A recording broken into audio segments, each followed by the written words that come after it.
اچھا علی بھائی، آپ سے میرا جو نیکسٹ کویشچن ہے وہ یہ ہے کہ آج کل ایکسپوجر اتنا زیادہ ہو گیا نوجوانوں کے لیے، بلکہ ہر کسی کے لیے، اور خاص طور پہ یونیورسٹی کالجز کے اندر کو ایجوکیشن کا اتنا سسٹم ہے، اور اللہ تعالیٰ نے ایک نیچرل ٹینڈنسی رکھی ہے میل اور فیمیل کی آپس میں اٹریکشن کی. تو اسی وجہ سے جو ہے اکثر جو نوجوان ہیں، لڑکے اور لڑکیاں، وہ آپس میں ریلیشن شپ میں آ جاتے ہیں. پھر ان کو احساس ہو جاتا ہے کچھ کو کہ یہ ہم غلط کر رہے ہیں، اور وہ اس کو ایک حلال طریقے سے کرنا چاہتے ہیں، لیکن ان کے ماں باپ نہیں مانتے. یہاں تو ان کی پڑھائی کہتے ہیں مکمل ہو، یہاں تو کہتے ہیں آپ افورڈ نہیں کر سکتے، لیکن وہ آلریڈی اس گند میں اتنے مبتلا ہو چکے ہوتے ہیں کہ وہ سوچتے ہیں کہ وہ چھپ کے شادی کر لیں، چھپ کے نکاح کر لیں. تو ایک تو آپ سے یہ پوچھنا ہے کیا یہ اسلام میں جائز ہے، اور دین اس کے بارے میں کیا کہتا ہے؟ ایسے سرکمسٹانسز کے اندر کیا کوئی گنجائش نکل سکتی ہے؟ دیکھیں، یہ ساری جذباتی باتیں ہیں. زندگی صرف سیکس کا نام نہیں ہے. زندگی بہت مشکل چیز ہے. یہ سیکس جو ہے نا، وہ ایک ہاتھی کی دم ہے جو آپ کو نظر آ رہی ہے. اس کے پیچھے پورا ایک ہاتھی لگا ہوا ہے جو زندگی گزارنی ہے. اب وہ جس عمر کا آپ ذکر کر رہے ہیں نا، اس میں اس طرح کی چیزیں وہ بڑی انسان کو وقتی طور پہ اٹریکٹ کر رہی ہوتی ہیں، لیکن ان دا لانگ ٹرم اس کے کیا نقصانات ہونے والے ہیں وہ ہماری نظر میں ہونے چاہیے. خصوصاً میں سسٹر سے کہوں گا کہ آپ بڑی بھولی ہیں. آپ کو پتہ نہیں ہے کہ یہ آپ کو جال میں پھنسائیں گے، بعد میں ذلیل و خوار کر دیں گے. اللہ ماشاء اللہ ہماری اکیڈمی میں آئے دن طلاق کے مسئلے پوچھنے کے لیے فون آتے ہیں. ہم جب کبھی ان سے کاؤنٹر کوشچن کرتے ہیں تو 90% کیسز میں وہ لو میرجز ہوتی ہیں. تو یہ کیا وجہ ہے کہ لو میرجز ناکام ہو رہی ہیں؟ کیونکہ انہوں نے زندگی کا ایک چھوٹا سا حصہ دیکھا، اس کے اوپر کنکلوڈ کر لیا. آپ کی بات درست ہے، قرآن بھی یہ بات کرتا ہے. فرائڈ نے تو ابھی بات کی ہے نا کہ سب سے امپورٹنٹ جذبہ سیکس ہے. قرآن کہتا ہے زُيِّنَ لِلنَّاسِ حُبُّ الشَّهَوَاتِ مِنَ النِّسَاءِ. پہلے نمبر پہ عورتوں کو گنوایا ہے. مردوں کے لیے مزین کر دی گئی ہیں دنیا کی لذت کی جو چیزیں، ان میں سے ایک یہ ہے. تو عورتیں عموماً تو بھولی ہوتی ہیں، مردوں کے اس چکر کے اندر آ جاتی ہیں، یا لڑکوں کے چکر میں لڑکیاں آ جاتی ہیں، لیکن ان کو پتہ نہیں ہے کہ ان کا معاشرے میں اتنا ایکسپوجر نہیں ہے. بہرحال مرد تو آپ کو پتہ ہے زیادہ ڈومیننٹ ہے، اور پھر نیچر وائز ایکٹیو نیچر مرد کی ہوتی ہے، عورتیں تو عموماً پیسو نیچر کی ہوتی ہیں.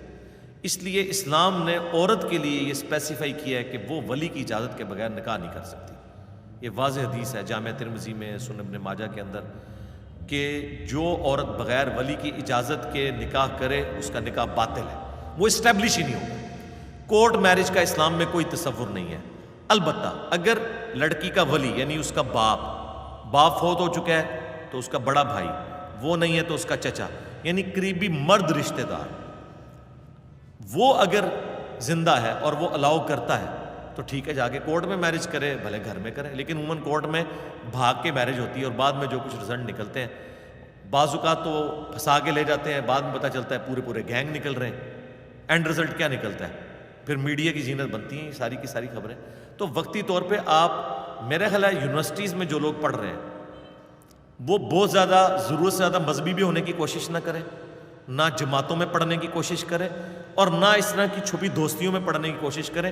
ان کی پہلی جو پرائورٹی ہے نا، وہ تعلیم ہونی چاہیے. ایسے لوگ تعلیم سے پھر بالکل عاری ہو جاتے ہیں، ڈگریاں بھی رہ جاتی ہیں. میں صرف سنگل آؤٹ یہ نہیں کر رہا کہ وہ ان چکروں میں نہ پڑھے، میں کہہ رہا ہوں مذہبی زیادہ چکروں میں نہ پڑھے. بس ٹوٹل جو دین کے جو اوبلیگیٹری چیزیں ان کو پورا کریں. ہمارے پاس اسٹوڈنٹ آتے ہیں، ہم انہیں کہتے ہیں بھائی اپنی تعلیم کے اوپر توجہ دو. سب سے زیادہ اس وقت ضروری چیز یہ ہے فرائض پورے کرو، اور اس کے بعد اپنی تعلیم پہ اپنا ساری ایفرٹ پٹ کرو.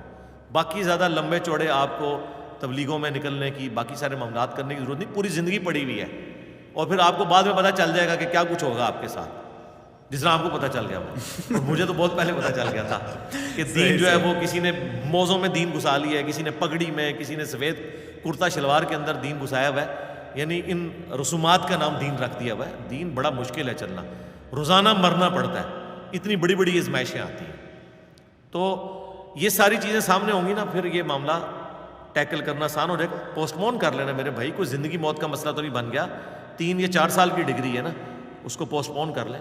اتنی کون سی آگ لگی ہوئی ہے، اور وہ آگ بجھانی ہے، اور الٹیمیٹلی اینڈ رزلٹ یہ نکلے کہ نہ آپ دنیا کے رہیں، نہ تعلیم کی رہیں، نہ آخرت کے رہیں، تو اس کا اینڈ رزلٹ کیا نکلنا ہے؟ چھپ کے شادی نہ کریں، ٹھیک ہے.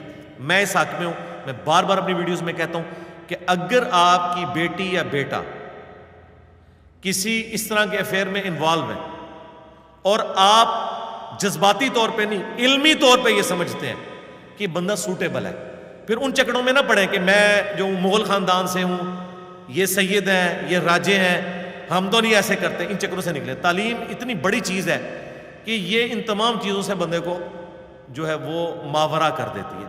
پھر آپ ضد نہ کریں، لڑکا اچھا ہے، ٹھیک ہے، آپ سمجھتے ہیں دیندار بھی ہے، اگر آپ دیندار ہیں آپ کے لیے ٹھیک ہے، پھر آپ کسی اور ضد میں نہ پڑیں کہ میں نے تو اپنے بہن کو زبان دی ہوئی تھی، میں نے تو اپنے بھائی کو دی ہوئی تھی۔ نہیں، زندگی آپ کے بہن بھائی نے نہیں گزارنی، انہوں نے گزارنی ہے۔ بچوں کو آپ سپیس دیں کہ وہ اپنی مرضی کی شادی کر لیں، لیکن ماں باپ کی مرضی کے بغیر بچے یہ حرکت نہ کریں، وہ کنونس کریں نا اپنے ماں باپ کو۔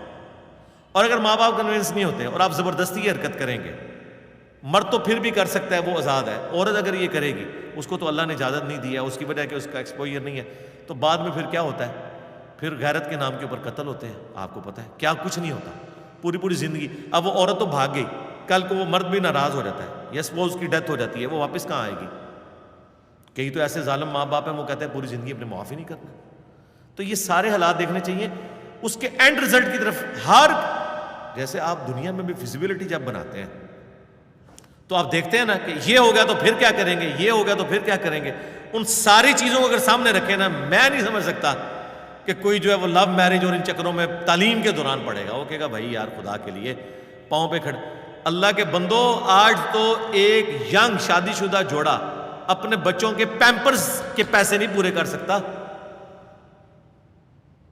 نان و نفقہ تو دور کی بات ہے، جتنی مہنگائی ہے۔ تو شادی صرف اس چیز کا نام تو نہیں ہے کہ شادی سے پہلے بھی پب جی کھیل رہے تھے بعد میں بھی پب جی کھیلیں گے۔ ایک خاندانی نظام ہے نا جس کو آپ نے لے کے چلنا ہے، جس میں رہائش ہے، بجلی کا بل ہے، گیس کا بل ہے، گھر والوں کا خرچہ ہے، سب کچھ ہے، یہ ساری چیزیں لے کے چلنی ہے نا۔ ابھی آپ پڑھ رہے ہیں، خود لے کے پیسے کھا رہے ہیں، اپنی جاب بھی نہیں لگی ہوئی ہے اور ایک نیا آپ نے پنڈورا باکس کھول لیا ہے۔ کل کو آپ کیا کریں گے؟ ہم نے تو لوگوں کو برباد ہوتے ہوئے دیکھا ہے، پھر بعد میں وہ ادھار اٹھاتے ہیں، پھر نشے کرتے ہیں، کبھی سوئسائڈ کی ان کی رپورٹ بھی آ جاتی ہے کہ یہ ہو گیا وہ ہو گیا۔ یہ ساری چیزیں جڑی ہوئی ہیں۔ البتہ جو ماں باپ اسٹیبلش ہیں، اپنی اولاد کو وہ بزنس ٹرانسفر کر سکتے ہیں، باقی سارے حالات و واقعات فیوریبل ہیں، ان کو شادی میں دیر نہیں کرنی چاہیے، ٹھیک ہے، بچوں کو فوراً جو ہے فارغ کریں، ان کا خرچہ اٹھا لیں کچھ عرصے کے لیے۔